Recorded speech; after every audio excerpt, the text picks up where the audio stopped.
பிரதமர் மோடியின் வருகையையொட்டி ராமேஸ்வரத்தில் 5 அடுக்கு பாதுகாப்பு போடப்பட்டுள்ளது.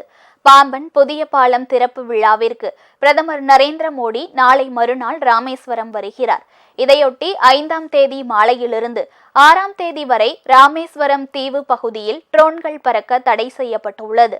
பிரதமர் வருகையின் போது 2 மணி நேரம் போக்குவரத்து மாற்றி அமைக்கப்படும் என்பதால் பொதுமக்கள் ஒத்துழைப்பு அளிக்குமாறு மாவட்ட காவல் கண்காணிப்பாளர் சந்தீஷ் வேண்டுகோள் விடுத்துள்ளார்.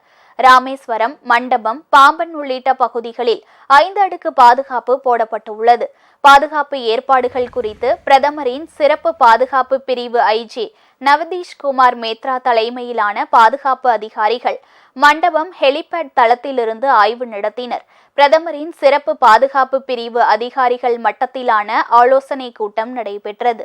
இதில் பிரதமருக்கான பாதுகாப்பு ஏற்பாடுகள், நிகழ்ச்சி நடைபெறும் இடத்தில் செய்ய வேண்டிய முன்னெச்சரிக்கை நடவடிக்கைகள் மற்றும் பாதுகாப்பு ஏற்பாடுகள் உள்ளிட்டவைகள் தொடர்பாக ஆலோசிக்கப்பட்டது.